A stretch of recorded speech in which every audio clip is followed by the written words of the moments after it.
Welcome to Mac Geek Gab, episode 922 for Monday, April 4th, 2022.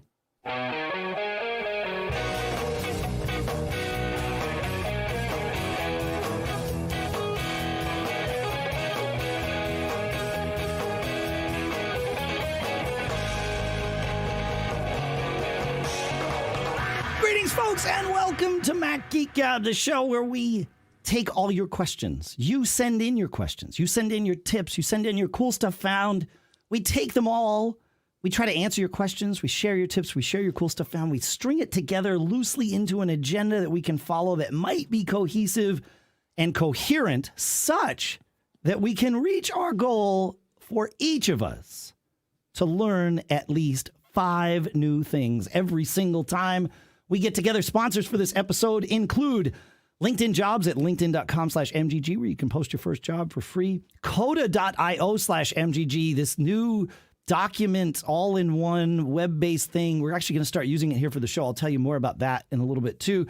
HelixSleep.com/MGG, where you can save $200 off your mattress and get 2 free pillows. And you can sign up for the free app at Zocdoc.com/MGG and instantly book a doctor appointment with doctors that you can see reviewed. We'll talk more about all of these a little bit later in the show. For now, here in Durham, New Hampshire, I'm Dave Hamilton. And here in Fairfield, Connecticut, this is John F. Braun. And here from the Podfeet Podcast Empire, I'm Allison Sheridan. How are things in the Podfeet Empire? Empirical, really. Empirical. Okay. Well, that's as they should be in empires these days. So that's good. Thank you so much for joining us. This is certainly the first time we've had you on for the entire show. And yes, folks, spoiler alert, she will be here for the entire show. And we are lucky to have you, Allison. But you joined us early on for like a show 100 or 200, or am I misremembering that? Well, my first memory is at Macworld, where I brought Pilot Pete up on stage on my MacBook Pro using tethering and stuff, and that was my big entrance. That was your first appearance on the show. That was well before episode 100, I think. So yeah, that's right. That was awesome too, because you had. And you know, you have to kind of suspend your disbelief that this wasn't commonplace at the time, folks. If you can't, ask your parents. But you were streaming. I had a MiFi card, right? And I brought him in on something, maybe Skype. I think something like that, probably. Yeah, and brought him up on stage, and I felt like the real hero. That there was some reason you weren't able to get him. And I brought him in for you, so he was there on stage. So that was exciting. Big moment. Yeah, that's right. That was great. Well, and here we are. Pete couldn't make it this week, and so you stepped right in yet again. This history repeats itself. Just a little bit more. We're a little bit more seasoned. We've gained more wisdom since then. There you go. Well, I think the main reason you asked me on was to actually save you time, because as soon as the show airs, Dave just gets email after email after email from me asking questions, clarifying, adding information. And so if Dave just has me on the show, that just clears that whole thing up. My Monday afternoon is now free and clear. It's a vacation day for me. That's right, by having you here on the show. You're just paying your penance now. Yes. Well, the problem is I've now looped it in so that John and me, and of course, all of our listeners have to pay the same penance that I've paid every Monday for years. That's right. Yeah. But no, you are like, and this is true of many of you who listen to the show and offer clarification or corrections and all of that stuff. It's super helpful. You know, it makes the show better is the reality. So it does make it fun to be able to participate and help out. And I think that's part of the biggest power of this show is that it is everybody. It's not just you guys. No, we're just we are but the stewards of all of this here. Just making Sometimes you're the smartest guys in the room, but very rarely. And the worst part is when we start thinking we're the smartest guys in the room. That's the problem. Today we know we're not. Well, maybe we're the smartest guys in the room. I doubt that. But we're not the smartest people in the room, and that's why we have you here. So, well, thank you. Yeah, you're welcome. not so quickly. Should we get to some quick tips and actually pretend that we've got an agenda that we're going to follow here and see what happens? All right. But go to podfeet.com if you haven't. I'm sure you all know about Nosilicast and all of that good stuff, but make sure you go if you haven't, because that's what Allison does. It's awesome. All right, let's start with Stuart, who taught me a thing, and so I get to knock one of my 5 out right out of the gate. Stuart says, by accident, I found out that if you have a lot of app screens on your iPhone and iPad too, he says, you can swipe between them to access your apps. Of course, that's how it's been for a while. But you can also switch between them by holding your finger on the dots icon. So if you have multiple app screens, there will be an icon of dots along the bottom of the screen that indicates which of those pages you are on. And you can hold your finger on that and scroll like a scroll bar. And in fact, maybe that's the right way to think of it, is that it's a horizontal scroll bar for your apps. Amazing. I had no idea that was there. I've given up on having pages of apps on my iPhone. I have one, and then I have search, and that's I only use search. But there, Stuart, that's really a cool tip, and I know a lot of people don't know about it. I'm going to add to Stuart's tip. If you're ever trying to move an app from one screen to another, and you're having to move it like 12 screens, you can pick it up, press and hold till it gets the jiggly thing, and then use the 3 scroll dots, and it stays with you, and then let go of it, and it drops onto the screen you moved to. Multi-finger. Yeah. Oh. You'll still drop it in the wrong place, let's be honest, right? Yeah, but you'll feel cooler doing it. Exactly. Interesting. I like it. All right, cool. Fun. I have a last minute addition to share. We started the show, we've been in pre-show for longer than usual, just getting Allison up to speed and really just catching up with Allison, because it's been a little while. And everything was working fine. And then we started the show and my mouse was like barely functioning. And it's weird. Yeah, I know I still use a mouse on this computer. I don't use a trackpad. I don't know why, but my mouse was barely functioning. I was like, having to shove it around to get things happening. Thankfully, you took a minute to share your tip, Allison, and I had a minute to look at my mouse here while you were doing that. I had to shave the mouse. There was a hair sitting right across the optical sensor on the mouse. Geez. So shave the mouse, folks. That's my contribution today. So, in case anybody was worried that I was going to be the smartest guy in the room, we have addressed that, and there's no more concern. I'm the one that was fumbling with a hairy mouse. So there you go. Listener Chuck shares yet another one that I did not know. He says, how many times have Mac users had an App Store flag that an upgrade was available? Probably substantially fewer than iPhone app updates. But he says, so there's his fish shake. Yeah, you got to hit Command R when you go into the App Store and go to the Updates tab. Hit Command R. It is a web browser. Really? Yeah. I bonus quick tip. Got there you go. Yep, you got one. It's one. That's right. Yep. Yeah, you hit Command R and it will refresh like it would on a web page, and you will see all of the ones that aren't there. I have to credit, someone told us about the Command R, but we wouldn't have even learned about it if I hadn't ranted about it, because Mac Updater will show that there are updates that the App Store is not showing. And we talked about that on the show, and then somebody was like, yeah, just hit Command R, and boom, that's when they all show up. So anyway, you hit Command R, and it solves that problem. I'm glad I read Chuck's rant. Otherwise, see, we wouldn't have had this extra tip to share. But he says, during today's GarageBand update, my cursor accidentally hovered over that little progress circle, and it shows the data transfer speed in real time of the update coming down in megabytes per second. It shows how many bytes have been downloaded and the speed at which they are currently coming down. So you can see if it's stuck. Some updates are huge, right? Like Xcode or something. Right. And if you hover over that little circle, you actually get more information. That's two. That's two. Yep. Same. I'm going to be done by 8:15. Yeah. Usually we finish quick tips and I'm like, I've hit my quota. Maybe. Yeah, Not I noticed today. that too. I'm like, when did this start happening? But thanks for pointing it out. Yeah. Chuck. Yeah, no, it's good. That's very cool. Yeah. Maybe we'll have to raise the number from 5. I mean, we started with 3 several years ago. We went to 4 briefly, and now we're at 5. Quick, 5 things that you're going to learn. Maybe we have to raise the number. Well, you had to give us a break because those were tough years in there. The 4 year was tough. That was a tough year. That's right. Yeah. All right. John. So here's one that may make many people very happy. So if you've been paying attention, they just dropped Monterey 12.3.1. And they specifically, in the release notes, which is kind of weird, but they specifically say USB-C or Thunderbolt external display does not turn on when connected to Mac Mini 2018 as a second display.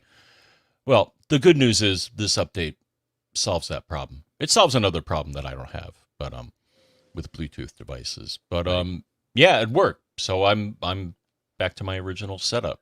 So You know, John, I sent you guys an experimental path I went down because I was sure I was going to be able to tell you what the problem was or give you the set of people who would be affected by that external USB-C problem.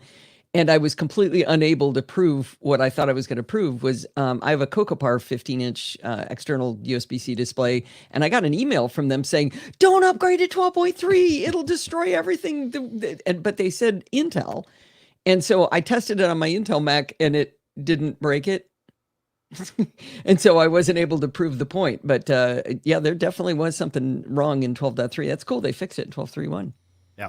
I tested, John, on my my M1 laptop because remember when I was in Austin, I couldn't get HDMI to work with the Samsung screen in my hotel room. Before I upgraded my laptop to 12.3.1, I tested HDMI on my LG TV here at the house, and it worked just fine. So I have no idea if 12.3 was the cause of the problem with that screen in Austin, or if it was something completely. I will never know unless I go back there in a year and test it in the room. Maybe I will. Who knows? I don't know.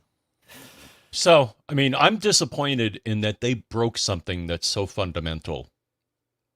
It's fixed. 12.3 is like, It's not the first time, John. Yeah, it's right. This happens. This is how these updates work. This is why we do the updates and test it for people so they know not to like I was waiting to upgrade the studio machine, which is an Intel iMac, so may or may not have had this problem. We have, I didn't want to find out. I am too reliant on this, so I will upgrade it to 12.3.1 probably next week once we hear if there are no showstoppers.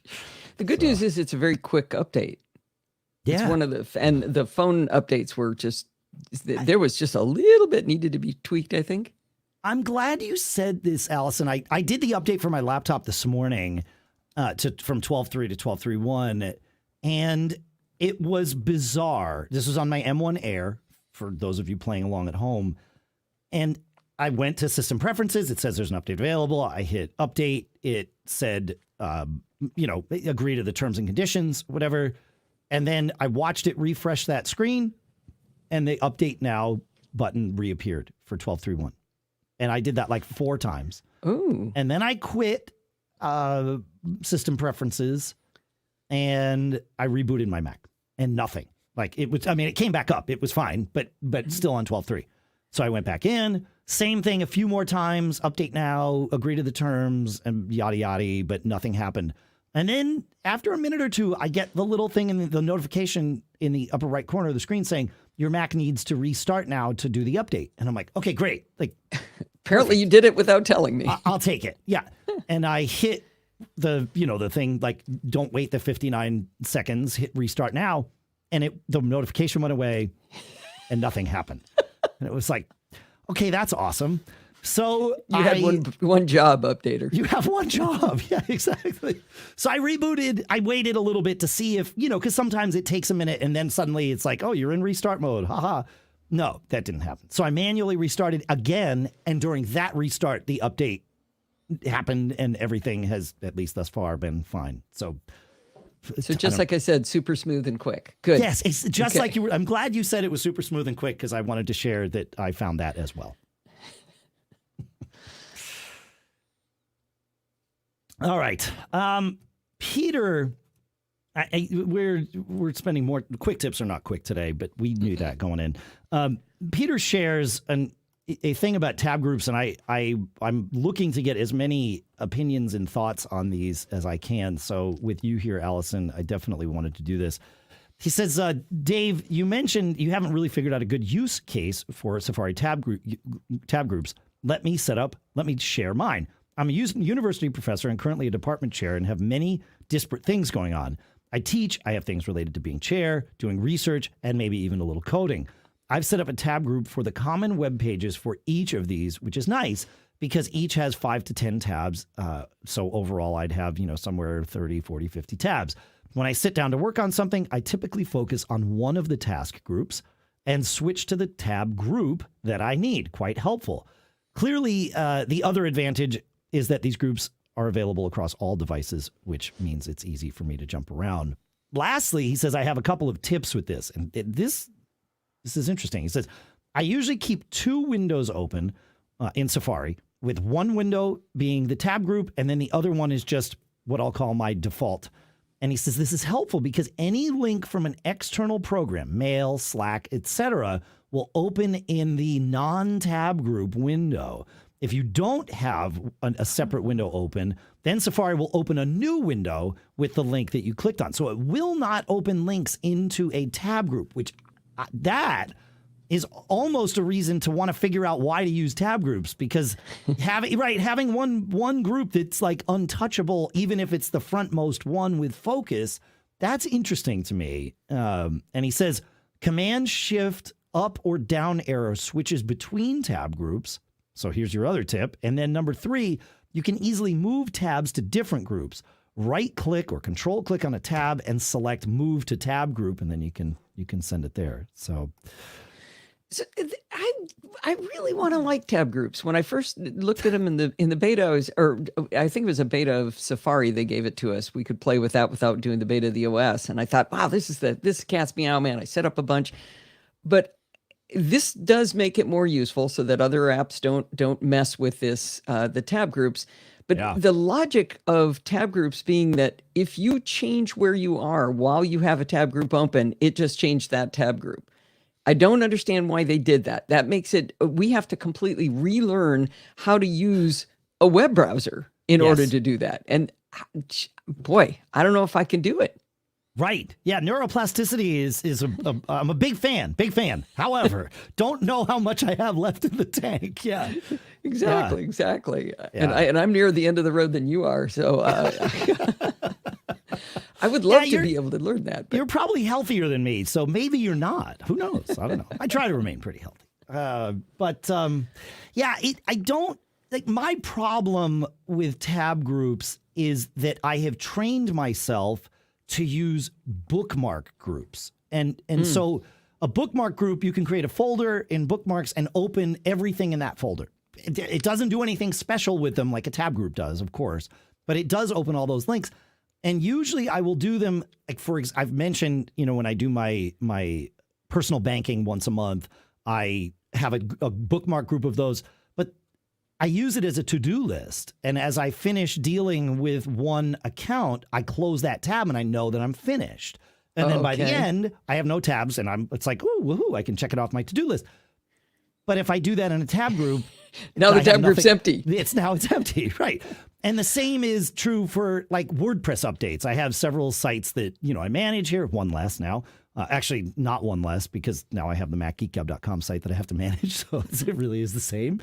But, I'll go through once a week and check to see if there are updates there and do a backup and things like that. So I have all my things. But again, I use it as a to-do list. And I close them when I know I'm finished with that site, and then when it's empty, I'm good to go. So my problem is that all of my workflows are built without the concept of tab groups thus far, right? It would be weird if I had a workflow that automatically worked with tab groups because they didn't exist prior to now. So I think that's my problem. I'm just waiting. Like you, I want to like them. I do too. I just don't think they work the way my brain can adapt, and doesn't work for me. Kiwi I'm with you. I don't ahead, use John, them sorry. because it's like too confusing. Yeah. Well, but I mean, I felt that way about focus mode at first too, and now I'm like the biggest fan of focus mode. In fact, you asked me when I was running the betas, John, like, tell me about focus mode, and I was like, it's stupid. I can't find it, whatever. I'm still on the it's stupid side. I can't get it to do, and I think part of it, the focus mode problem for me is that I use Telegram, and Telegram's just like, nope, I'm going to talk to you anyway. It just doesn't obey. Well, I find it annoying because my phone I'll get this notification saying driving on, driving off. And I'm like, yeah, I know I'm not driving. Why are you telling me this? I got to disable it. That you can disable, right? It's okay. It's in settings, do not disturb. It's a good thing to have on. Well, I don't know. I mean, with CarPlay, I don't like having driving focus mode on. I found, at least when I first, maybe it's better now, but at first it was too limiting. It was like, wait, I'm all I like good. the don't talk to me when I'm driving because I'm driving. Yeah. Right. But my car's talking to me anyway. Like I've got notifications coming up and but that's what you wouldn't be getting those notifications, right? Yeah, but I don't know. I think I do, like from messages and stuff. I think those would come up anyway. Yeah, I don't know. I should try it again now that, it's had a little time to mature. Yeah. Yeah, KiwiGram in the chat room says regarding tab groups at live.macgeekgab.com, that's where the chat room is, they could do with a freeze switch. Yes, that's it. That's brilliant. For the freeze switch. Right. That's it. This is what I want it to be. I'm going to go play with it and mess with it, and then next time, as though nothing happened, bring me back. Yeah, exactly. That would change that would be awesome. Because then, like, I love this, and I didn't even, because I don't use tab groups, I didn't realize Peter's the thing that Peter pointed out until he pointed it out, that new links from other apps won't open into a tab group. Love that, so. Right. Yeah. Okay, everybody, apple.com/feedback. Type in tab groups could use a freeze switch. I have one last quick tip to share. We're running, well, we're not running behind. We're learning things, so there's no problems. But I do have one last quick tip to share, and it's a little bit of a rant.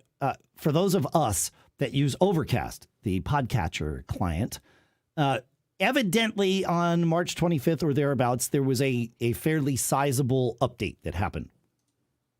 On March 29th, I got in my car and I launched Overcast. And I drove to pick up my brother, and then we had to go do a thing. And while we were in the car, and I was in the car for all of about, let's say, 15 minutes, I noticed a text come in. Speaking of notifications that come in on the CarPlay screen, I noticed a text come in from Mint Mobile. I couldn't see what it said. They're my carrier. I'm like, oh, it's getting to be the end of the month. Like, okay, whatever. And then another text came in from Mint Mobile. I'm like, well, I'm still driving. I'm not going to have it read this to me. It's a 15-minute drive. I'll deal with it when I get there. So I got to where we needed to go. I look, and the two texts in the course of 15 minutes were that I had reached 80% of my 10 gig allotment for the month, and then that I had reached 100% of my 10 gig allotment for the month. Now, the month for me resets on the 30th. So this was not a disastrous scenario. And it doesn't like stop me from using data. It just slows things way down. It's totally fine. And I could have paid Dad more if I really wanted to. But I looked like, why did I just burn like 3 gigs of data in 10 minutes? What happened? And I looked in Overcast settings, and it was set to download over both Wi-Fi and cellular.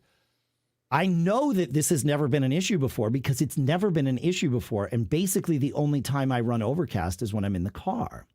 So I have to assume that this update made some change that reverted whatever I had done in the past. Because I know in the past I had whatever I don't know the specific settings because I don't spend a lot of time in them, but I had told it, you're welcome to stream on cellular, but only download on Wi-Fi. Right, because that way when you're streaming, it's just that one episode, not every single thing you're subscribed to. Not all the things that have updated since the last time I launched Overcast, which clearly was, at least 3 gigs. So it was all the gigs. It was all the gigs I had left, yes. So, So I went, obviously I made the change. I reported the bug, but I wanted to alert everybody, if you are an Overcast user, to go in and check your download settings and make sure they are set the way you want them to be set and that you don't run into my issue. So I got the update and mine did not change. It still says Wi-Fi only. Interesting. So something. Yeah, something. Yeah. Right. Yeah. I didn't figure this was a widespread thing. Otherwise, it would have, come out in the internet would have beta. blown up. Yeah. Well, or it would have come out in the beta, right? Like it would have been fixed. But whatever I had done was some, perfect storm of an edge case, I guess. So is that too many mixed metaphors? That's a lot. That's a lot, Dave. It's a lot. Okay. And sometimes an app just goes wild. When I got the iPhone 12, so when I got it, it was like, your SIM isn't 5G. Go to your local store and get one. And I'm like, oh, cool. All right. And then, like that day, all of a sudden I got a notification from Verizon saying, hey, you just consumed all of your data, which I have the 5 gig plan with the carryover. And I'm like, huh? And I looked, and it was the weather.com app that, for whatever stupid reason, consumed 5 gigs of data. It was like giving you radar data from every city in the world. I don't all the cities. That's right. I have no idea. So I think it was a bug in the app. The thing is, I called Verizon. They were cool about it. And they're like, oh, okay, we'll credit you, for the data and stuff. And everything's been fine ever since. But that's good. So maybe the title of the episode is Spring Break Apps Gone Wild. Ooh, I like it. I like it. All right. Quick, not so quick tips was fun. We have some of your questions on the agenda. I don't want to say some of your questions to answer because that might be setting us up for failure, but we have some of your questions on the agenda. And the next thing that I'd love to talk about, John, if it's okay with you, is our first two sponsors. Okay. All right. We all know that it's great to be able to work from anywhere, right? You just need your laptop and some Wi-Fi, maybe an external screen like we've talked about here on the show, and you're good to go. What's not so great is being spread out across the country or the world and trying to keep your team on the same page and focused on the same tasks. And this is why I'm becoming a huge fan of our next sponsor, Coda, here at coda.io/MGG. In fact, we're going to start using it here at MGG. I'll talk about that in a second. If your best work is spread out across documents and spreadsheets and your team is spread out across the country and the world, and you've got this stack of workflow tools that you have to jump in and out of all day, Coda is perfect for you because Coda is the single document that brings it all together. It's endlessly customizable and endlessly connected with things. There are templates for anything and everything, and that's what we're looking at using here. There's a template that we're working on customizing with them that's a Q&A template where you folks can submit your questions to this. Other people can see the questions. You can vote on them so that we know which ones to answer in the show, right? You see where this is going. It's a web-based document creation tool, but everything's in it, text and spreadsheets and all of that, but it's all in one, which means that it can adapt to whatever you're doing, and it's super easy to use. It can help you view information depending on what you need, and everything in Coda is synced. Make an update in a table, and it automatically shows up for everyone, everywhere. You don't have to rely on copy and paste. It's really cool. I'm excited about what we're going to be able to do with it here. With Coda, you can solve for just about anything, and right now, you can get started having your team all working together on the same page for free. You got that right. Head over to coda.io/MGG, that's coda.io, to get started for free. Coda.io/MGG. Go get started for free. And our thanks to Coda for sponsoring this episode. Listen, as a small business owner, we're juggling hundreds of balls in the air, and we don't have time to interview unqualified candidates for the roles that we need to fill. Well, LinkedIn Jobs, our next sponsor here, makes it easier for you to find the people you want to interview faster and for free. In fact, just this week, Sadie celebrated her first anniversary here with Backbeat Media and Mac Geek Gab. We found Sadie through LinkedIn Jobs. We would not have found her otherwise. I actually got to meet her finally last week. We did the whole thing remotely, though. That's the beauty of LinkedIn Jobs. She was here almost a year. It was like 2 days shy of a year. And we finally got to meet. It's pretty crazy. You go and you create a free job post in minutes on LinkedIn Jobs at linkedin.com/MGG to reach your network and beyond to the world's largest professional network of over 770 million people. Then you add your job and their purple hiring frame to your LinkedIn profile to help spread the word that you're hiring so your network can see it. And then they've got simple tools like screening questions to make it easy to focus on the candidates with just the right skills and experience so you can quickly prioritize who you'd like to interview and hire. LinkedIn Jobs helps you find the candidates you want to talk with faster. Did you know that every week nearly 40 million job seekers visit LinkedIn? Post your job for free at linkedin.com/MGG. That's linkedin.com/MGG to post your job for free. Terms and conditions apply, and our thanks to LinkedIn Jobs for sponsoring this episode. All right, let's get to some questions. Karim has a question that I think will lead to a good opportunity for conversation amongst the three of us here. John, you want to kick this one off? I'll start off. So I Sure. gave my take. So Karim says, so he has a colleague that runs a 2007 iMac, which seems to be on its last legs. Yeah, I'd agree with that. He wants a super clean setup with no dongles other than needed wires to power the screen.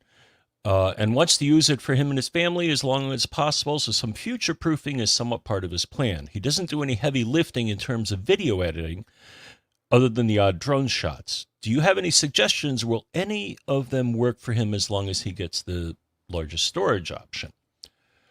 So here's my take on this, Dave. I think the basic Mac Studio with the N1 Max should be enough machine for basic use. The only thing that I would add, Dave, is that the default configuration has a relatively small, in my opinion, SSD. So I'd up it to from 512 to 1 gig, or 1 terabyte, sorry, which will bring the cost up to $21.99.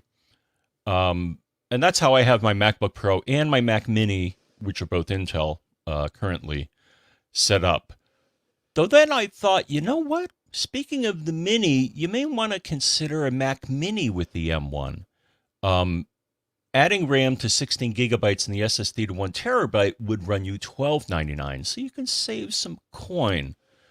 And the other thing is check the refurb store. The thing is, when I last looked in the refurb store, the Mac Mini configurations were kind of wimpy. The problem is that in the refurb store, you get what you get. You can't configure it or customize it. So that was my spin. And he actually got back to me and said, okay, thanks for the advice.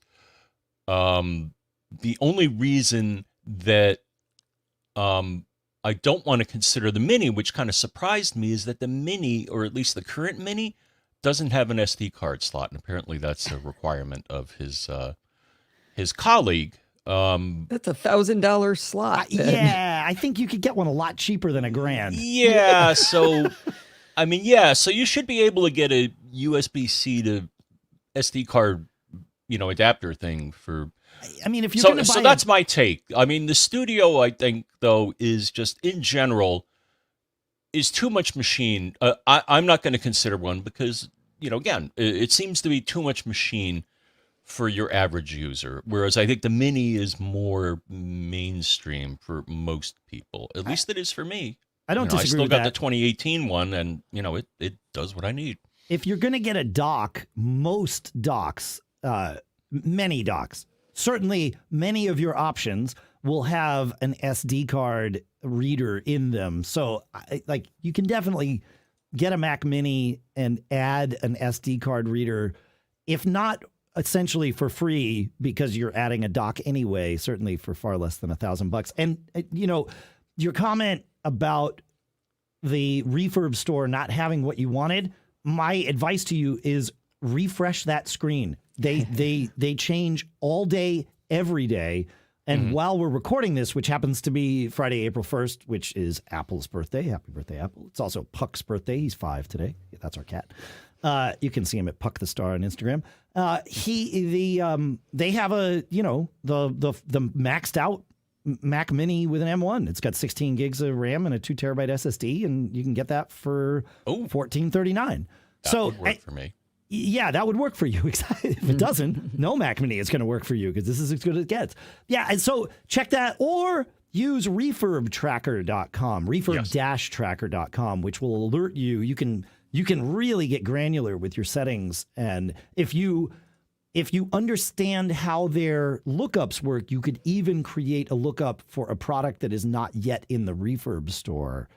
Which I've done with I think that's how I found this iMac in the Refurb store was by setting up a thing, and it was like, boom, they're there. All right, I'm in. I gotta agree 100% with John and the approach you took. It's almost like Kareem's buddy is asking the wrong question, and so giving the answer, yes, the base model would be fine, but that's the wrong question. I think that your approach on that was exactly right, John. I think this is problematic. Because it's Apple's fault, there is no M1 Studio that's an M1 Pro. There's the Max and the Ultra, so there's a gap. There's no M1 Mac Mini that's an M1 Pro. So there's a hole, and I don't understand why that hole's there. And I bet that's gonna. I can only think that's gonna end up in the Mac Mini in the end. But he specifically said no dongles by saying a dock, not a dongle. Didn't put a dongle on you, right? You technically answered the question right, Dave, right? You gave not a dongle, but for $300, now you can get the machine that you actually need, and you've pocketed $700, even if you don't go to the Refurb store. Right. Fair. However, you had and I agree with both of you. Like the Mac Studio, the only box that it checks for Kareem's friend is the future-proofing box, because by golly, what he's describing he needs is not what the Mac Studio currently offers. So definitely there's some future-proofing there. Probably too much of it, but depending on, how much money he has to spend, maybe he needs to burn dollars to, for tax reasons or whatever. If so, yeah, if you got dollar bills to light on fire, you go, girl. You go. Yeah. Anytime I tell my accountant I got to figure out, where to get some deductions, he'll say, would you like me to send you an invoice? You can pay me. So, there is MacGeekGab.com/premium as well. If you're having any trouble in that regard, we are very, very happy and fortunate to be able to accept your contributions there. Seriously, though, I agree. The Mac Mini is probably the right thing for him. And I also agree with your speculation, Allison, that I think we're going to see a rev to the Mac Mini that makes the decision for those of us that think we want a Mac Studio but don't really need one even harder, right? Yeah, the justification's going to roll off. The justification is going to fall off fast. Yeah, see, I'm waiting for the Mac Studio is arguably perfect for me here in the studio, but it's perfectly overkill for me here in the studio. I'm waiting for them to hit the Refurb store because I don't need a new machine here yet. By the time they hit the Refurb store, though, I might not be able to justify that Mac Mini. You had a good point, though, Allison, about the Mac Studio as you were looking at speccing one out for my producer. For your producer. There you go. Right. And see, this is what we aspire to. I aspire to have a producer, folks, but we're going to get there. Do you even need a dock was the question that you started to ask. Yeah, so my producer, who happens to be named Steve Sheridan, has a 27-inch iMac and an LG 5K display hooked up together, and he's got a dock from OWC. Everything works great. I did a port map where I diagrammed out using a really cool tool called, it's from a website, diagrams.net. It's got a downloadable application also called draw.io. But anyway, I diagrammed out everything that he had connected, and then I looked at his new Mac Studio and the number of ports that were on that and realized he can plug in everything he has in his dock today. He can plug in everything and still actually have a lot of extra ports. He'll have 6 leftover ports, 4 USB-C and 2 Thunderbolt ports after he gets this whole thing set up, and he will have no dock at all on his desk. Yeah, see, that's nice. I've said many times that USB-C delivered on what Steve Jobs tried to, over-engineer of having the one cable between our Mac and our monitor or whatever. And this is yet another one of those scenarios where it's like, oh, this kind of cleans it up nicely. That's really And by the way, that's 6 left over. That's if the I should have mentioned he's also getting the studio display. If the studio display camera is not good, then that's why he has only 6 left over. If it is good, he'll actually have 7 left over, and he could get rid of his Logitech C920. My guess is that he will find that Apple's webcam is better than the Logitech. Webcams, this is a whole different tangent, and I'll try not to take us here for too long, but webcams suck. There are no good webcams out there. I've been trying them all. We do this show with video as well, and then Sadie takes those videos or takes the big video and chops them up into little videos. So the quality is actually important, and I hate going to YouTube or Instagram or wherever and seeing our videos with us looking like blurry and crappy. And so I've been really trying to figure out, like, what do I need to do? And I know that the answer is be like all the real YouTubers, Dave, and get a DSLR and spend $1,000 on a camera. And so this week I am trying something different, and we'll see how it all works out. I am using not a webcam, but an iPhone 10 with Re-Incubate's camo. And the problem is mounting it on the top of my Mac. We'll get into that some other day because that's a ridiculous conversation. Or maybe we'll chop up the pre-show and have Sadie share that. But because we did talk about it. So coming to a video screen near you. But as soon as I plugged in this iPhone, and an iPhone 10 is not current, like the image that I got was, I'll say 10 times better than anything with a webcam. Yeah, I mean, it was just like quite literally night and day, including the way it pulls in the colors and the sharpness and the frame rate. And it's just like, oh, why won't someone take that camera and put it in a webcam? Like if somebody would sell me a camera for $300 or $400, I would buy that as opposed to spending $1,000. You know what I mean? Like there's a middle ground. Isn't the iPhone doing a lot of image processing too, though? It's not like it's got a good lens and a good sensor. That's fair. You're absolutely right. Because the sensor's wee tiny in that. Yeah, that's right. And Logitech, like the old C920s were doing their own processing and MPEG compression, right? And then they made a silent switch where they removed all that, and they said, "Oh, your computers are fast enough now; they can do it all." But things actually got worse than they were a while back, and then there's the whole like the Brio or whatever. It's a 4K camera. It's like, well, yeah, but you have to use Logitech's app in order to get 4K, and you get like 2 seconds of lag. So you're looking at the equivalent of a Logitech Brio right now. I've got the Logitech that goes on the Pro Display XDR, which I believe is the same camera as the Brio. Okay. And it looks really good as we're looking at right now. You've got me dumbed down to 720, but as far as color and clarity, I really think 98% of it, though, is the compression caused by the stream itself.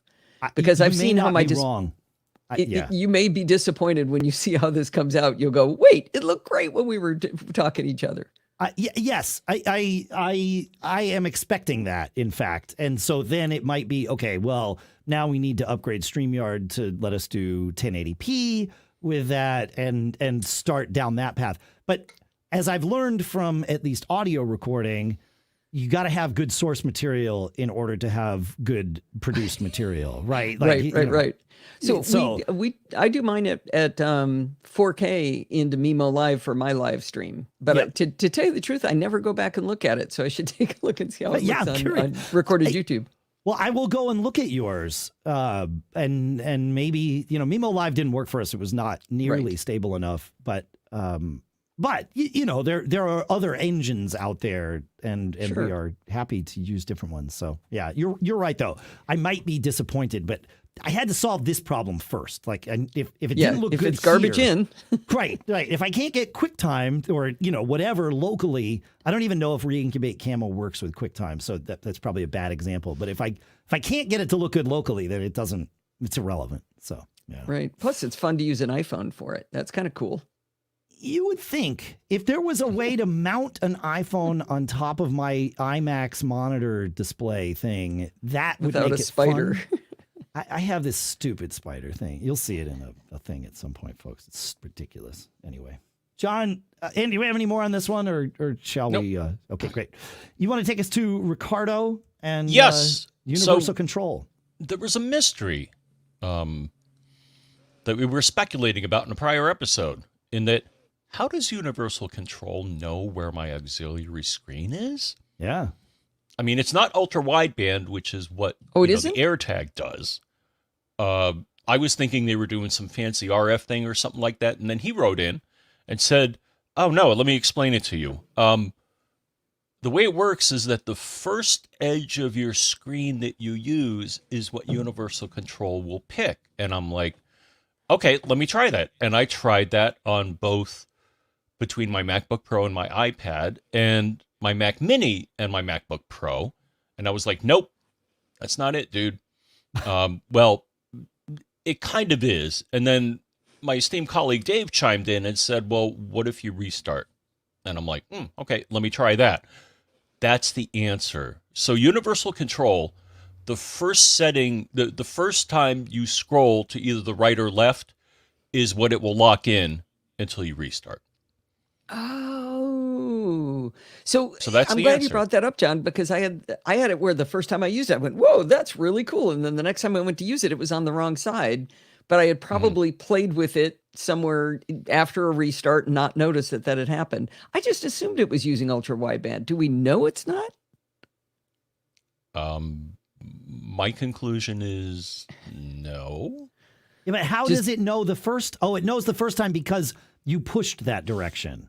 Correct. It takes your movement as a vote, and then Right. But the election only happens once. Okay, here's Yes. a question. Restart, push your cursor to the right without your iPad open. Mm-hmm. Now open your iPad and try pushing to the left to get to it. Where is it registering that you hit the edge of a wall? Right. That would be fun to know. Now you can rearrange it, right, in displays. Yes. Okay. Yeah, it so- does have a screen similar to display screen where you can move it to the right or It left. is display manually. screen. It's the same. It's a system preference pane for displays. Yeah. What's interesting is if you have multiple monitors going already, you'll notice that the monitors that are in what I'll call extended display mode, because that's what Apple calls it, are touching, their edges touch each other. The ones that are in this mode, the universal control mode, there is a gap between the display on that side and your iPad. So You're right. okay, this isn't in extended display mode. This is in universal control mode, because you can also in displays quickly change that to extended display mode, and now your iPad will just be another display of your Mac. So, That's interesting. And I just looked at mine. I've got the big screen up in front of me and the MacBook Pro to my right, and the iPad is actually down and to the left. okay. And it does have that gap, but it's not just that it knows it's to the left. Somehow it registered that I went down, I think. Okay, so it's got to be using really ultra wideband then. You think? I mean, how else would it? Oh, unless you my hinted cursor, by going down, right? Okay. All right, fair. Yeah. Yeah. We don't know. No, we don't. Feedback at macgeekgab.com. Did I hear you right, Allison? Dave, did she say feedback at macgeekgab.com? I think she said feedback at macgeekgab.com. I also think that's the first time it was someone other than one of us, John, that began the shtick. So lots of firsts today. I like it. Groundbreaker here. Groundbreaking. That's right. All right. Let's do Tim. I'm curious to hear your thoughts on this, Allison. I mean, I want all of our thoughts on it, but I selected this specifically because I knew it was going to be the three of us. Tim asks, he says, I find myself struggling to find a way to automate the import. I will share his specifics, but really what we're talking about is an in general kind of thing here, because because this is way too specific for any one of us to frankly care about. But don't take that the wrong way, Tim. It's just how we do things on the show. So Tim says, I find a way to import blood pressure data from an Omron Bluetooth monitor and nutritional data from MyFitnessPal and weight measurement data from my Body Plus scale, which is Bluetooth. He says, I want to customize a spreadsheet that I've created to monitor all of these things together. He says, my wife has an implanted catheter. We can't do the drainage procedure until several conditions are met on a daily basis, and that's why we want to track this on a spreadsheet. He says, I'm currently entering the information manually. I've attached a copy. He's shared his spreadsheet, which, of course, we're not going to share with all of you. He says, I plan on adding charts and graphs and all of that good stuff. Do you know of a way to automate the collection of this kind of data? And so, like I said, we're going to zoom out a little bit because I don't know the specifics of these individual things because I don't have these individual things. But I think about how I would approach solving a problem like this. And as soon as he said spreadsheet, it started heading me down a path. If we treat the spreadsheet as a Google sheet, now that is something that can be targeted by various automation engines. Specifically, the one I'm thinking about is Zapier, Z-A-P-I-E-R. And I've often, I think even on this show, called Zapier the glue that holds the internet together, meaning the automated internet or the internet of data, because we have all of these places with different things, right? Thousands of different places with, he mentioned 3 of them, but, you might have, like, we use WooCommerce for our MacGeekGab.com/premium subscriptions, and I like to have that feed into a spreadsheet so that I can read that data. WooCommerce doesn't talk to a spreadsheet, but WooCommerce talks to Zapier, and Zapier talks to Google Sheets. And so I was able to build an integration that says, okay, great. When, put this hook into WooCommerce, when this action happens, go and take this other action and feed this data that you got from here over to there. And that's a very simple way to use Zapier. So my thought on this is see if there's a way to get your various devices' data into Zapier, and then you're home free. Now, the one thing, my first thought when you said a Google Sheet is, do you want to be putting your medical data onto the internet? Fair question. And I would start with no. I don't disagree. This is why I said let's zoom out a little. But your advice for Tim and everyone is very sound, and I'm glad you brought it up because that's Yeah. So I can't really give an answer to this because it does kind of get into the specifics. Like, how does the data get onto his computer today? Is he typing it, looking at a little display? Right. And I think the only thing I can say is my friend Dorothy is a computer programmer, retired computer programmer, and recovering, we call these. Yes, and she has diabetes, so she has all of this data. And she has written these elaborate Apple scripts and importing data. And she's also very, very privacy oriented. And she has written these elaborate scripts. And basically, I don't understand how anyone else stays alive with diabetes with what she has to do in order to maintain it. And she has managed to narrow that band of what her blood sugar readings are, which is you want to manage your spikes and the average. And she has managed to get the average into the right zone. And she's managed to get the spikes way down, but only through like having a master's or whatever in computer science has she been able to do it. Yeah. So, I mean, I'm sure you could use Keyboard Maestro and Apple script and shell scripts and things to automate this, but without knowing how that data gets in, I don't know where you would start. No, that's a good, like, and that's the kind of answer that I think is appropriate for this question is like, that's another place to look is if this data is even available to your Mac, right? Like it's possible these things are only available on his phone, in which case, you can't use Keyboard Maestro to do it. But she's done stuff to get her diabetes data from her phone to her Mac too. She was able to do it. The other thing she does is she goes to the forums for the hardware that she has. So she's got a specific monitor and she goes to their forums. She goes to, she actually goes to conferences about diabetes and sees what's out there and learns from other people about how they've automated it. So maybe you want to go specific to this PlurXBD, I'm sure there's a Reddit, right? There's a /r/PlurXD and ask other people how they're automating that because that's how they're staying alive, right? Yeah. No, this is, and be ready that there's a world where the answer is don't use that device, use this one because it allows you to extract the data in the way that works for you to do what you want to then do with it, et cetera. Which is hard to say when it's already implanted. I got that. Yeah, that's fair. Yeah. When you get your upgrade, turn left. Turn left. Yeah. One of the cool things that's happening now with the diabetes stuff is she's got a continuous glucose monitor, and she's got the thing that injects her automatically, and they're finally starting to close the loop where the one piece of machinery will tell the other piece of machinery what to do to her. And that's the dream, right? You've essentially strapped an artificial pancreas on the outside. I wonder if there's a world where your iPhone could be the brains of that, or Well, it could be. So I'll offer this. A lot of platforms, and I have two, will integrate with the health app.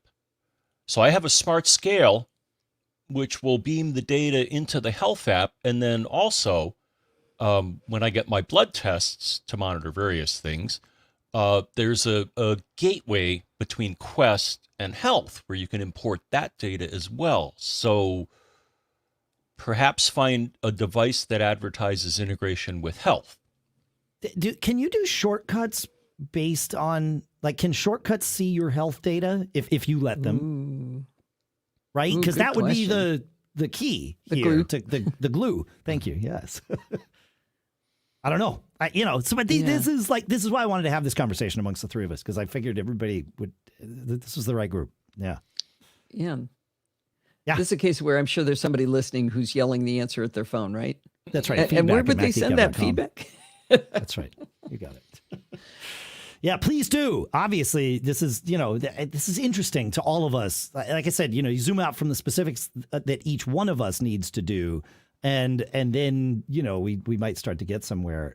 Darren in our YouTube stream commented PowerShell might be an option depending on the devices. It's a powerful automation scripting language that I've used to pass data/information around various apps on macOS. Interesting. I thought PowerShell was only on Windows. 5 new things. There we go. PowerShell for every system. I found a GitHub page that appears. It says PowerShell for every system. PowerShell, new to PowerShell. There is macOS. There's an ARM64 build of it here. Yeah.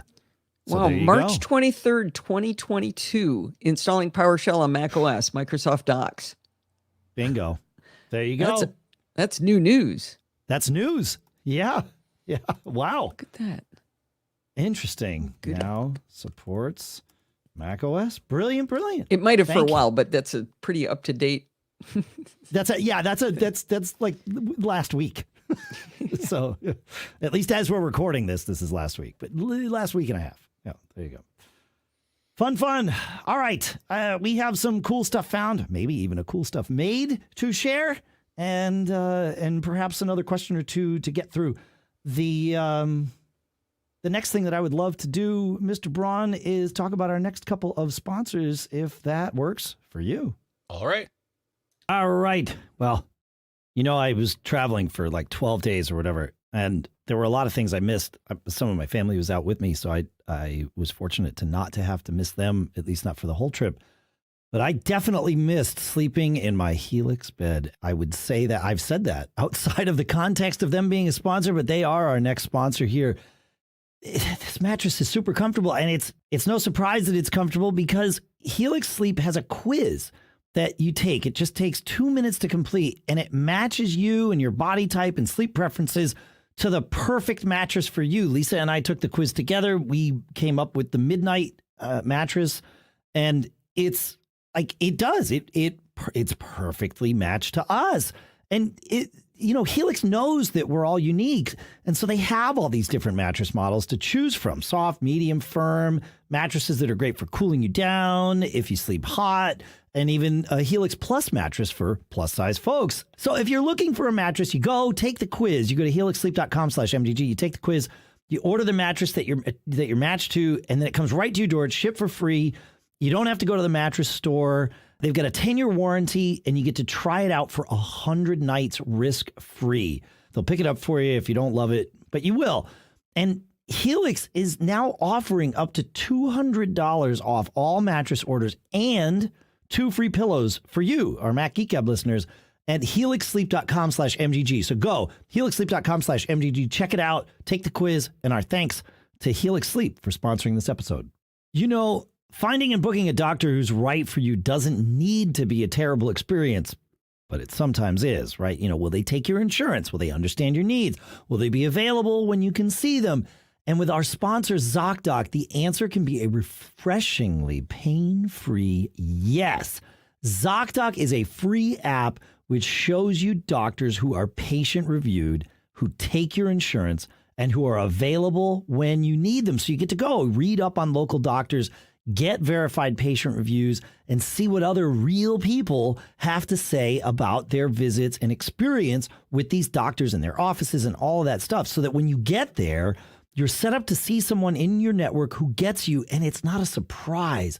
So you go to Zocdoc.com, you choose a time slot, and whether you want to see the doctor in person or do a video visit, and just like that, boom, you're booked. And you get to find the doctor that is right for you, and you get to book an appointment that works for your schedule. And this is why every month millions of people use Zocdoc. I've used it. It really makes sense. So go to Zocdoc.com/MGG and download the Zocdoc app for free. Then start your search for a top-rated doctor today. Many are available within 24 hours. That's ZocDoc.com/MGG, Zocdoc.com/MGG. And our thanks to Zocdoc for sponsoring this episode. All right. Well, John, it's just you and me at the moment. It seems Allison took a break here, but that's fine. We will bring Allison back in when she comes back. You want to take us to Brian's cool stuff found, my friend? Don't have Brian's. Okay, I'll start talking about I had some. We'll talk about Audio Hijack 4, which is the update to Audio Hijack, which is the app that I use here at Mac Geek Gab to do all of my recordings.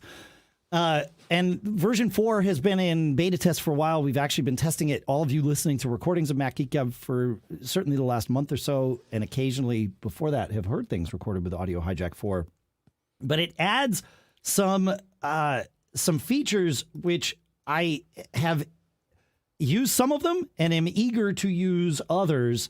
The feature that I've used is what they're calling their new mixer block, which is a block that if you have the idea behind Audio Hijack is that you capture different pieces of data or different pieces of audio and then manipulate them, and then you can record them or output them to wherever you want.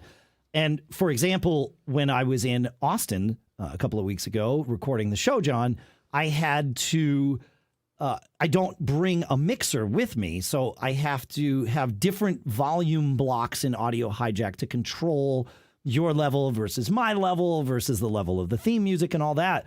Well, I was able to rebuild that and use the mixer block to have everything kind of feeding into it and then just control all of that from one place. So the mixer block's great. There's also an advanced mode where you can now manually wire things together in Audio Hijacks, so that if you, in the past and by default, even with the current version, if you put two blocks next to each other, it's going to connect them and pipe audio between them. Sometimes you want to have things near each other, but not necessarily have the audio piped. And so there is a manual mode that you can use, which I'm eager to mess with. And then the third thing, there are like 100 new features. I'm not going to go through them all, but I will share the third one. And that is that it now supports scripting. So you can script Audio Hijack with JavaScripts, and you can also script it with shortcuts if you don't want to use or learn JavaScript. So in Monterey, and presumably later that shortcuts are going to remain, you can integrate Audio Hijack into your workflows. So lots of other stuff too. Obviously, can I give my favorites? Yeah, please. Yeah. My favorite change is not for the super advanced users. It's actually for, I think will help with onboarding, is each of the blocks now has a really good graphical representation of what it's doing. So for example, if you put in a 10-band equalizer, it actually shows you the curve that you have chosen in the 10-band equalizer on the block. And you can rename the blocks to be what you want, what makes sense to you, not recorder, but something else. I had no idea. I didn't know I could rename the blocks. Yeah. Well, this is the problem with being, I've been using, I think I might have been the first person to use Audio Hijack to record a podcast. Like, I think that it's not unlikely, right? And certainly the advanced workflow that we have with multiple people and tying it all together. I mean, that's just, if we weren't the first, we were, among the first. Right at the beginning. So, but the problem is, I know how to use it. Right. So it's going to be hard to go back and try to see what we don't know because we already know how to use it. One of the complex ones that I really like is when I'm recording with a guest, I use a duplicate left, kill right set of blocks, and then duplicate right, kill left set of blocks. And basically it says, if on my side, make my microphone be all on the right and the other person's all on the left, and that way I get two separate audio tracks. You get a split audio recording, sure. Once somebody's done it for you, you can just keep those blocks and you never have to understand this, and it's, don't worry your pretty little head about it. But now the block actually shows like the left channel being dragged into the right channel, and it shows that the other one's being killed. It shows a dead end on the block. So it's really visual to understand what does that do. That's amazing. I think it's going to be easier to explain to people how to use it. It doesn't change how I'm going to use it probably, but it helps me be able to show somebody this is what it's doing. I think it's going to be, it's much more intuitive and it's pretty. It's really pretty. It really is now. Yeah. I mean, I hadn't thought about it until we started having this conversation, but when we started doing this show, the name of the product that we were using was called Audio Hijack Pro. They've since dropped the Pro and it's just Audio Hijack. But it was not built to podcast. No surprise, podcasting wasn't a thing. It was built to capture audio from like Real Player on a schedule and record it so that you could time shift the shows that were on Real Player, right? Like that was sort of the gist, but it was this idea that you could just sort of do whatever you wanted. And it was like, oh, wait, I understand how I would do this with audio cables. Can I use this tool to do virtual cables on my Mac? And it's still that tool. It's just far easier to see that it's that tool. Yeah. I've got to tell you a story that you're going to love. I've been meaning to tell you this is I was looking into how to add a peak limiter, and sometimes the audio words aren't what I know. Like I actually did know how to do what an a peak limiter is, but I didn't know that's what it was called. So I knew I needed a peak limiter. So I went out and I Googled peak limiter, and the first hit was Dave Hamilton, like 14 years ago, showing it in Audio Hijack Pro. But as soon as you brought up the AU Dynamics processor, I was like, oh, that's what it is. Okay, I know, Dave, thanks. Right, but it was still applicable because the tool is still doing the same things under the hood. It's just you can understand it now. You can see it now. Yeah. You don't have to know that, okay, in order to implement a peak limiter, there isn't one, but you can tweak a compressor to almost be a peak limiter, right? Like it gets you close. Yeah. I'm going to give one last plug. The coolest thing about Audio Hijack is it is 100% accessible to voiceover users. I have taught not one, but two blind people to use Audio Hijack, and they're like, oh, this is awesome. Huh. It's crazy good. And they built it from the ground up. I mean, there is nothing about this tool that isn't accessible. It's really, it's built into the fabric of it. Fascinating. Huge fan. All right. Well, while we, and I'm glad you're back with us. While we are here in Cool Stuff Found, I mentioned Cool Stuff Made. You made something, Allison. You want to talk us through this? It's a pretty cool thing. In fact, it might help Karim's friend earlier in the episode too. Yeah. So I've been, like I mentioned earlier, I've been kind of crazy about diagrams, and I've been trying to explain all of the different models over the course of time. And in the since from October to today, I think I've made 4 separate diagrams trying to explain how the different models work. in the pre M1 days, we could basically go in and say, I would like a MacBook Pro, and you would choose whether you got an i3, i5, i7, whatever, whether it was an iMac or what a MacBook Pro, and then you could choose how much RAM you wanted and how much disk you wanted, and you were done. But now things have gotten a lot more complicated. So one of my first charts was trying to explain the M1 Max and M1 Pro on the 14 and 16-inch MacBook Pros. And the diagram that I built just shows you how incredibly complex it is, because now if you say, I want 32 gigs of RAM, well, you have just defined which Mac you're going to have to buy. And from there, you now you've got choices of how many GPU cores. Or if you start with GPU cores, you have now defined that you're only getting this model of M1. And I think they made that a lot more complex than it needs to be. Yeah. Yes. Yeah. I remember when you walked through this when the MacBook Pros came out. I bought one quickly because I wanted it quickly, and I got it quickly. So my goal was met.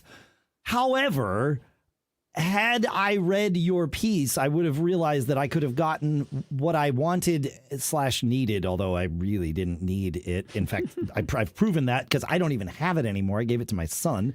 But I could have saved about $200 if I had, if your chart had existed in that moment, which of course it didn't, because I was buying it the moment that they announced it. But yeah, I still can't tell you which one you should buy, because I still don't know how to tell how many cores of GPU I need to do what I do. So I'm not sure my chart tells you what to buy.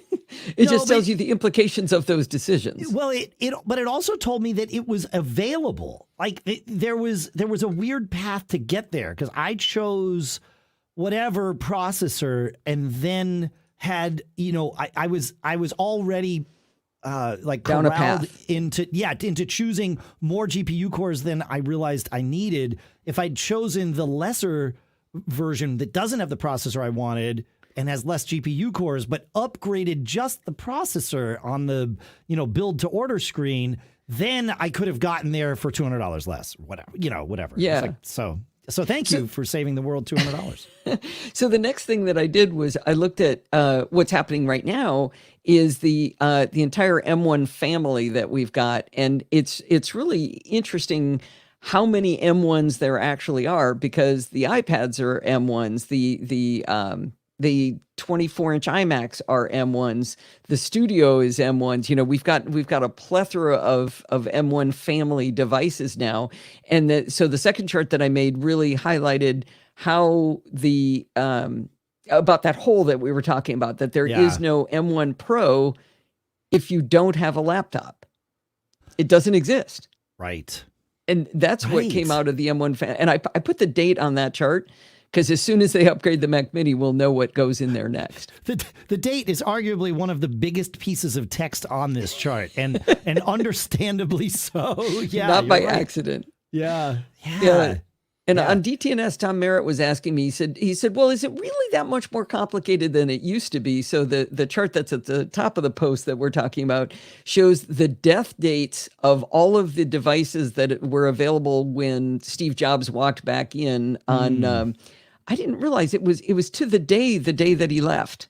He came back on the exact same day. It's like January 16th. Got it in the article there, but he left and came back on the same day. And that's when he made his famous 2x2 chart that said, we're going to have, consumer and pro and laptop and desktop, and we're done. We're getting rid of all these models. And so I mapped out how many different variations were there at the time. And I've got to give a hat tip to Adam Engst for helping me with that, because I missed a bunch of models my first time through. Always have him check your stuff. Yeah, that dude's, he's like, not only is he a smart guy and of course a nice person, but he has an encyclopedic knowledge locked into the vault of his brain. Yeah, it's a precision, detailed precision that's beyond anything I'll ever be able to achieve. But I can only strive. Well, or we can just ask Adam. Why bother? I mean, come on! Don't you miss the days? Remember the Performer where they had 50 different models? That's I remember not buying. I didn't buy. I remember looking at it and go, nope. There's nothing. I think I bought a buddy of mine's used because I literally couldn't decide. Yeah. People would ask me which Mac should I buy? And I'd be like, I don't know. I don't know. Like they change every week, and there's too many of them at any given point in time for me to effectively guide you. I don't know. In Steve's speech on that, he said the same thing. He said, my family and friends come to me and I don't know how to answer the question. Yeah. Imagine. Right. Steve couldn't answer. Yeah, that's I mean, somebody in marketing must have been like, hey, let's offer 50 different configurations. That sounds like a great idea. And somebody should have.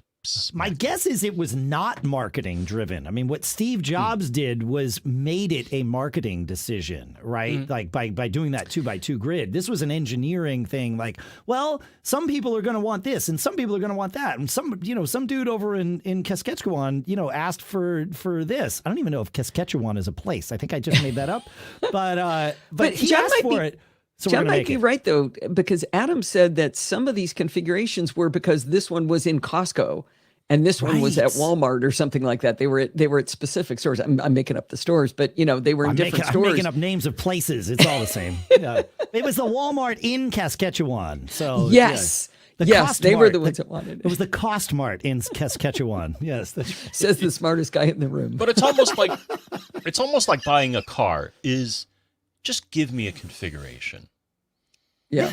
Like I think Tesla, for example, though I haven't looked in detail, but I think Tesla is pretty straightforward. They're like, there's this model and this model and this model. Yes, but it's tricky. You can buy that model today and tomorrow buy that same model and get different features. Great. Okay. Hey, we talked about this a long time ago when it was announced. But Apple Business Essentials is now live for everyone to use. So if you are needing an MDM that really also, the way I think of it is it's Apple's multi-device management solution, and it includes the ability to add Apple Care to devices, especially devices that you don't own. You can add it to the BYOD devices that your employees bring in. So I'm bullish on the future of ABE. So I wanted to just make sure everybody knew that was out. So yeah. Hey, thoughts on ABE, Allison or John? Or no? Yeah. Okay. John, you had a question, maybe a geek challenge that I wanted to make sure we got to before we say goodbye. Well, yeah. So one, it's a fish shake, and two, it's a question. So I'm getting ready to do my taxes, and I print them, and I do them on paper, believe it or not. Well, I use a PDF you can download from the IRS, and then I print them on paper, and I mail it in because I actually find it therapeutic. The IRS hates you, by the way. Yeah, they do. And actually, the other day, I actually got a bill from them because I also don't do estimated taxes. And I got a bill from them from 2 years ago, and they finally caught up in their workflow. And then I got another bill like a week ago for the next year. So, yeah, I realized that. But this is fine, and we'll eventually get to John's fish shake and point. But I highly recommend that at the very least you use something like TurboTax, folks, to do your taxes, because there are 85,000 pages to the tax code now. Mm-hmm. Even an automated engine will save you money over what you will be able to do on your own, unless you are a highly trained CPA specific to whatever your own needs are. I tried a free offering. The number it gave me was not the same number I got doing it by hand. Right. So, which one was right? I don't necessarily trust the online offerings. But here's the problem. So, I went to my laser printer. So I have a GCC 12/1200 printer that was manufactured in November 1999, but it still works. So I find no reason to get rid of it. This is just an old laser printer, right? PostScript laser printer? It's PostScript or PCL. Okay. The thing is, I went to my print dialog because I wanted to print out some forms, and the printer got blown away. I'm like, what happened? I don't know. It was a recent OS update that blew that printer away. Now, I have another printer. I also have a Canon inkjet, which I use pretty much for, printing pictures and stuff like that. But I don't use it for day-to-day stuff because it's kind of expensive versus a laser printer. But it blew the printer away. So I'm like, all right, well, let me add it back. And I use what's known as LPD as a protocol to talk to a printer. And so I set it up that way. But here's the problem, is that you don't get all of the printer features versus adding a device-specific driver. The thing is, I still have the drivers. Now, I can't find them online anymore because the company doesn't make them anymore. But I do have what's called a PPD, which I think is PostScript Printer Description File. But I couldn't figure how to get the current version of macOS to recognize it. So, I mean, it's fine. You know, I did a test print and everything's good. But having the driver lets you do things like, use the rear feeder instead of the paper feeder and, select DPI and stuff like that. So is your fish shake that macOS isn't supporting fully a 23-year-old printer? Correct. Okay. That's the fish shake. That's okay. right. Just how or many that the company doesn't make the should? drivers anymore, or they don't make them easily available. Are they even still in business? I mean, is GCC still? If you look, they make things, but not laser printers. Right. What is your expectation for how long they should support a device like that? Allison, I've asked this Forever. kind of question before. Don't go down this hole. Don't run away. Forever. Run away. Run away. That's right.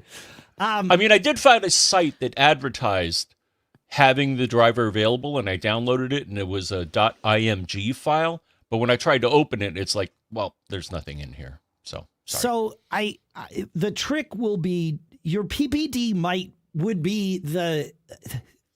I realize I shouldn't. I'm actually doing the thing, Allison, that I said not to do. Right. Just avoid. Yeah.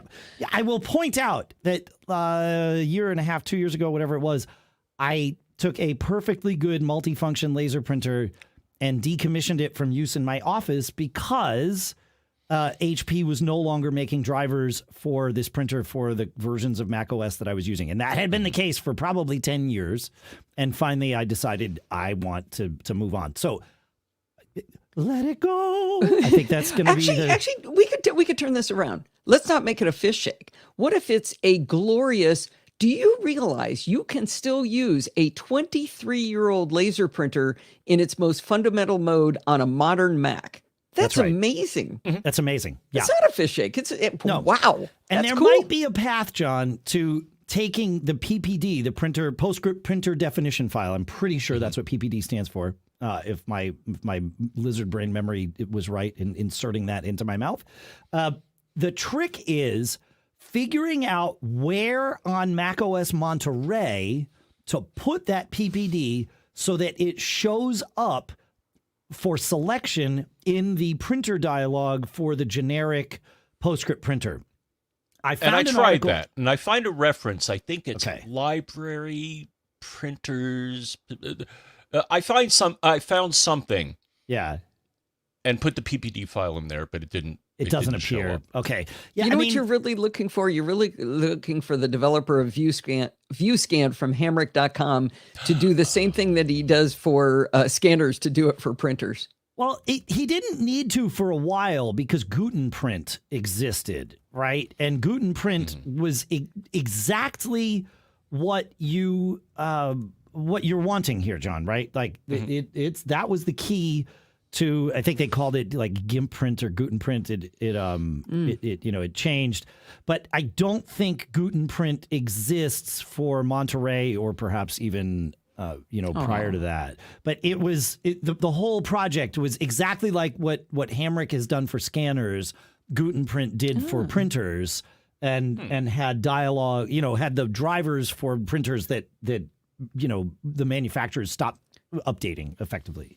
But the last stable release was August of 2019. That's only 2 years ago. Yeah, but remember, Monterey changed a lot, and that may be why placing the PPD where you put it, John, didn't result in anything, because even though it looked like you put it in the right spot, did you actually put it on the system volume, which is where macOS looks?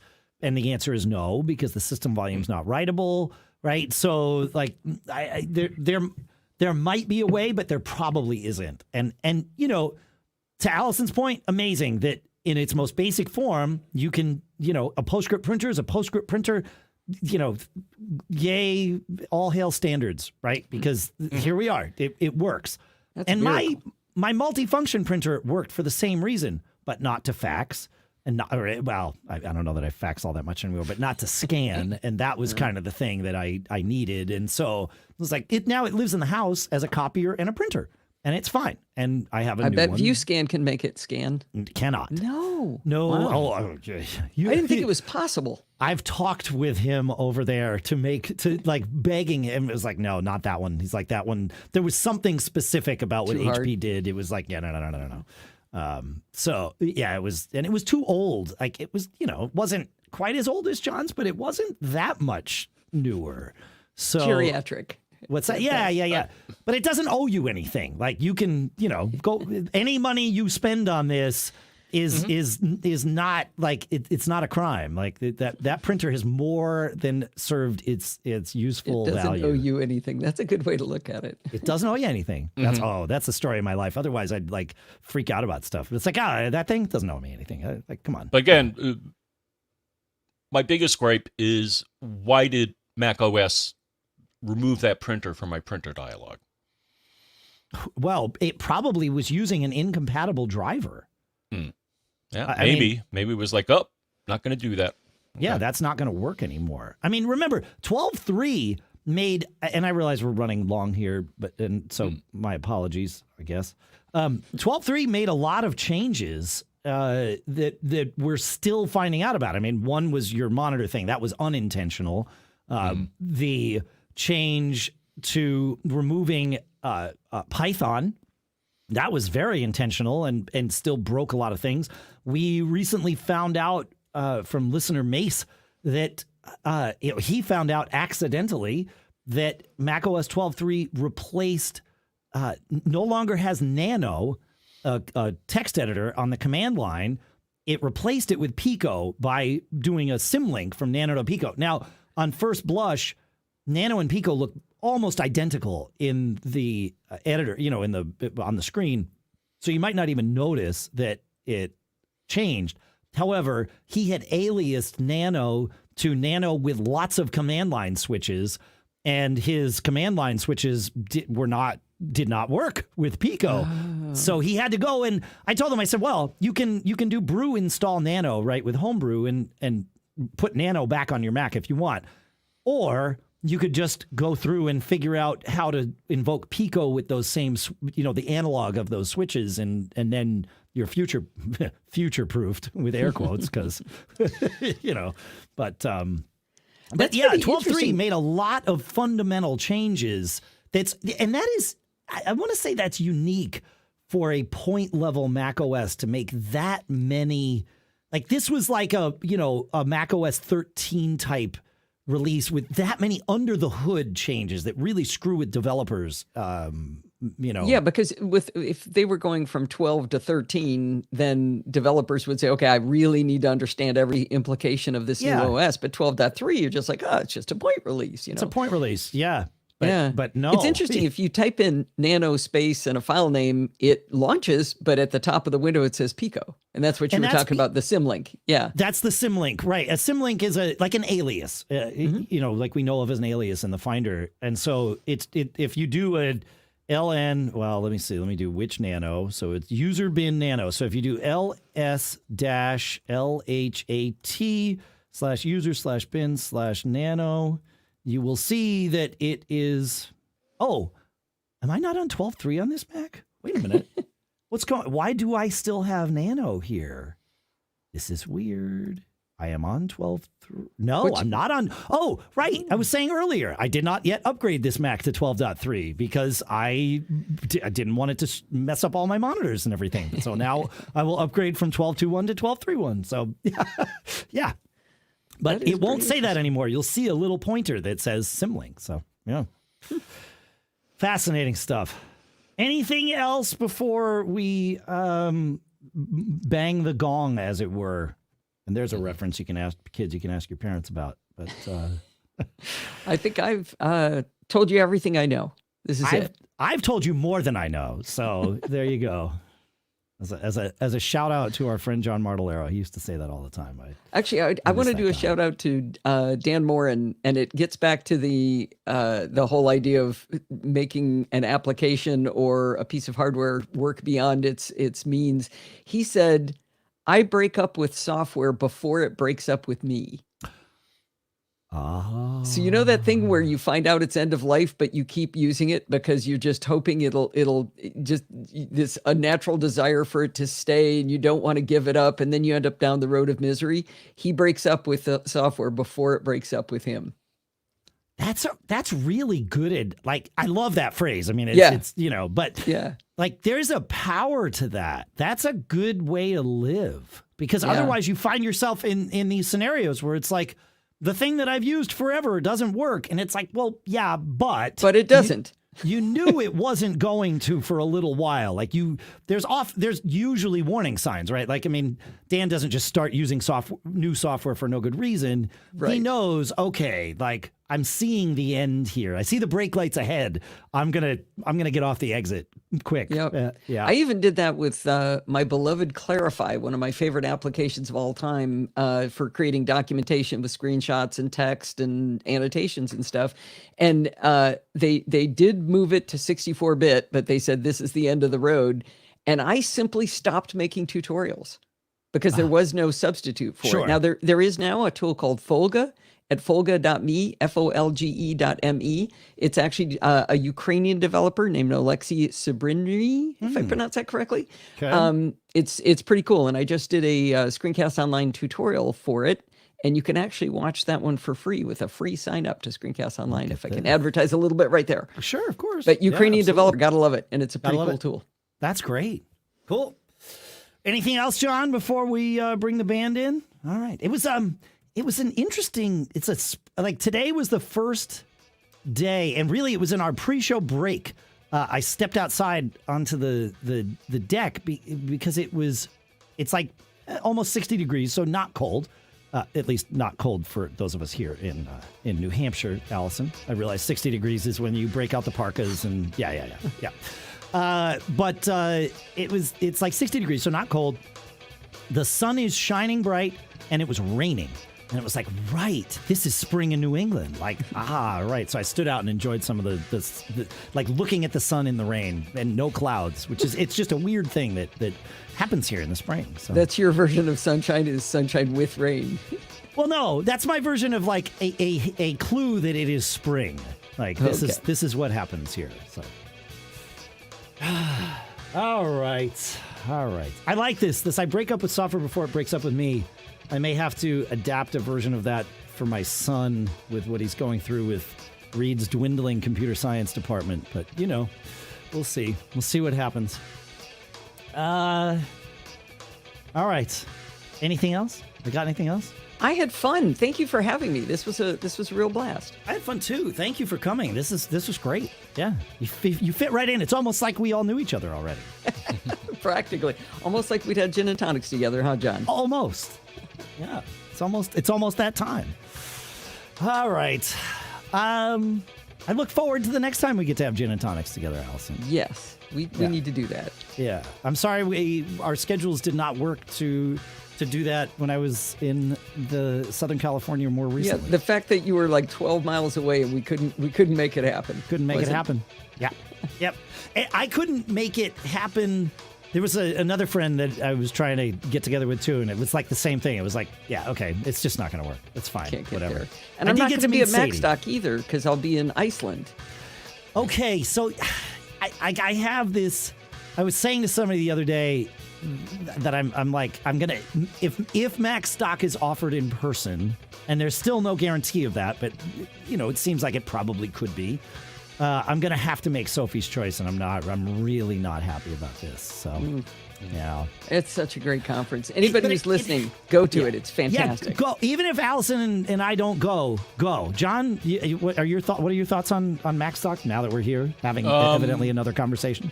I have to change my hotel reservation because they shortened the time span, and I haven't yet made my flight arrangements. But you're going to go. But I'm planning on I'm jealous. jealous. That's jealous. yeah. I love Mac Yeah, Stock. just because it's, all my, Mac related, for the most part, friends are going to be there. Yeah. No, I love. It's a great conference. Like you said, it's a great opportunity to get together with all of the kind of many of the people in our community, if you will. Mm-hmm. It's just that it happens at the wrong time of year. Mm-hmm. It's a time of year where there's just so much else going on. I've always said the conference industry is tough because unless you're going for business. And therefore business happening during the week. And I would make a huge argument that Mac Stock could happen during the week and work just fine. But if you are having a conference on the weekends, you're competing with people's leisure time, and you're effectively competing with Disney World, right? And that's a tough sell for individuals, but then also a tough sell for their extended, whatever, their families or whatever, their circles. So yeah, it's a tough thing. If Mac Stock happened during the week, I would not have a Sophie's Choice kind of scenario. So, anyway, the fact that we are now talking about having multiple things happening that we could go and do at the same time is frankly quite glorious. Wonderful. Yeah. That is the good news, right? That is not the good here's news. 2 things I'll never get to do in the foreseeable future. That's worse. Right. Yes, it turns out we know the answer, and it is worse. That's right. Yep. Yeah. I got my second booster shot this week, so Did you? I'm ready to go out. Yeah. I had COVID like 8 weeks ago or something, and so And you're covered for a while. They say I'm covered for a little while. I actually took I have these antibody tests that I sourced, because I'm crazy and all that, and I mean, it's super unscientific. But the darkness of the line of antibodies has definitely changed. After each shot, it gets super dark and then it starts to wane. And I've never seen it. That is supposed to be an indicator on those? Yes, I've been told by the. Oh, you didn't just make that up. I didn't make that up. Correct. Yeah. But and I watched it after my first shot. Like I watched it get darker and darker. I was testing like every week or whatever. Yeah, because I'm a nerd. And so I tested yesterday, in fact, because I'm going to get a different vaccine, another one. And I'm just like, well, maybe I'll do 2 at the same time. It's like, do I need to, or should I wait? And it's like Well, you are a doctor. We've already established that. So you can make that correct. decision with That's wisdom. right. With wisdom. Yeah, that's right. You've already told us more than you know. I've told you more than I know, and I've already proven I'm not the smartest guy in the room. So there you go. But yeah, so I will wait, a month or whatever, and we've got potentially some international travel coming up. So I figure, well, I'll have it done ahead of that, So all right. Thanks for hanging out with us, folks. Make sure to check out our sponsors at macgeekgab.com/sponsors. And then, of course, the sponsors we mentioned in the episode, which I'll talk about in a second. First, though, Allison, please tell people where they will find you. The best place to go is podfeet.com. Everything good starts with podfeet.com, where you can find the NosillaCast, which is my solo show that has been going in May, it will be 17 years without missing an episode. Every single week. And I've got Chit Chat Across the Pond Light, which is conversations with fun and interesting people, and Programming by Stealth, if you'd like to learn how to program in an audio podcast with Bart Bouchatz. And we also have a fairly finished podcast series called Taming the Terminal, which you can get as a book in Apple iBooks for free, or it's called Apple Books now. And that's also a podcast of about 40 episodes learning to use the terminal. It's awesome. And I always am happily reminded that you started podcasting a month before we did. That's right. You may have more episodes. You may have more of everything, but you can never start sooner than me. That's correct. I have a question for you. Did you use Audio Hijack Pro in your first month of recording your show? I don't know that I can say that. I do remember learning about it at the Podcast Expo where I met Donald Burr. I remember that would have been a year later, right? Yeah, exactly. Yeah, so no, can't do that. And Adam beats all of us, so. Adam Christensen. Yeah. Yes. Adam Curry, so does too. Adam Curry. You're right. Yeah, I just wasn't sure which Adam we were talking about. Yeah, Doesn't matter. They all do. All the Adams. And a shout out to Dave Slusher. He's been with us on Backbeat Media for 15 years, and he just was inducted into the Podcast Hall of Fame. He says he was podcaster number 5. There is an argument to be made that he was podcaster number 4. So, yeah. Wow. I know. Yeah. Craziness. August of it would be 2004, I guess. Yeah. That's when Curry and Weiner started too. So Doug K is definitively number 3, and there's some debate as to whether, I think it was Gibson, right? Would have been number Steve 5 Gibson? because he was on the Conversations Network with Doug K, ish. I don't know. But that's why Slusher says I'll take 5th. I'm not here to fight. And he's that's because Slusher's. Kai Engineer asked when Leo Laporte started. I don't know when he started all of his shows, but I do know that I beat him in starting Mac Break Weekly. He brings that up when I talk to him. So. Yeah, no, we started this show before he started with his netcasts, and that's a whole other story to tell someday. Actually, I think his podcast network. He was. Maybe not. Yeah, I have to check the history. Because he was on logs. TV and all that stuff too, right? Yeah, and the radio out here. Yeah, He's right. syndicated too. And the radio. Yeah, right. Exactly. Yeah. Right. John, where can people find you? Fairfield, Connecticut. Or at John F. Braun on Twitter. Yes. There you go. And then there's you, Dave Hamilton. There's Geek Gab on Twitter. Allison is what else? Podfeet on Twitter. I am Podfeet. That's right. And Pilot Pete. He'll be back at Pilot Pete. Thanks again for joining us, Allison. Check out our sponsors, helixsleep.com/MGG, Zocdoc.com/MGG, Coda.io/MGG, and LinkedIn.com/MGG. Fun stuff, folks. Thanks for hanging out a little bit extra. This might be our longest episode, certainly in a long time. Sorry, not sorry. This was a blast. Allison, I know you got us into this mess, but do you happen to have perhaps 3 words of wisdom to share with our friends who might still have decided to continue listening? Well, I hope those listeners don't get caught. Made up.